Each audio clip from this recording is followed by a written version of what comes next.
நம்ம எல்லாத்துக்குமே அப்பானாலே வெறப்பா ஸ்ட்ரிக்டா இருப்பாருன்னு தானே தோணும். ஆனா என்னதான் வெளியே வெறப்பா இருந்தாலும் உள்ளுக்குள்ள அவர் நமக்காக வச்சிருக்கிற பாசம் ஒரு கடல் மாதிரி. அது நம்ம அம்மா மாதிரியோ அக்கா மாதிரியோ அவங்க வார்த்தையால சொல்ல முடியாது. ஆஃபீஸ்ல என்னதான் டென்ஷன் இருந்தாலும் திரும்ப வரும்போது நமக்கு பிடிக்கும்னு அந்த பரோட்டா வாங்கிட்டு வர்றது, அவரு தான் வாங்கிட்டு வந்தது தெரியக்கூடாதுன்னு சத்தமே இல்லாம அந்த டேபிள் மேல வச்சுட்டு போவார்ல. எக்ஸாம் நேரத்துல நம்மளை படின்னு திட்டினாலும் பக்கத்து வீட்டு அங்கிள்கிட்ட அவன் ஸ்டேட் லெவல்ல வருவான்னு பெருமையா சொல்லுவேன். அது பொய்ன்னு நமக்கும் தெரியும். ஏன் அவருக்கே தெரியும். முதல் தடவை நம்ம வெளியூர் போகும்போது பார்த்து போன்னு மட்டும்தான் சொல்லுவேன். ஆனா பஸ்ஸுக்கு பின்னாடி அவரு ஃபீல் பண்ணிட்டு இருப்பாரு. தப்பி தவறி நாம பார்த்தா கூட கண்ணு வேகுதுன்னு சமாளிச்சிருவாரு. அதுதாங்க அப்பா.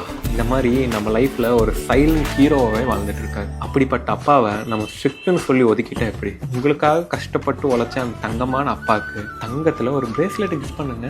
அப்பா இனி நான் இருக்கேன், இனி நான் பாத்துக்கிறேன், நீங்க ரிலாக்ஸ் பண்ணுங்கன்னு நீங்க சொல்லணும்னு நினைக்கிறத நீங்க கொடுக்குற அந்த கிஃப்டே அவருக்கு சொல்லிடும். என்னதான் அப்பா பொண்ணு பாண்டு ஸ்பெஷல்னு சொன்னாலும் அப்பா பையன் பாண்டு எப்படின்னே சொல்ல முடியாத அளவுக்கு ஸ்பெஷல்.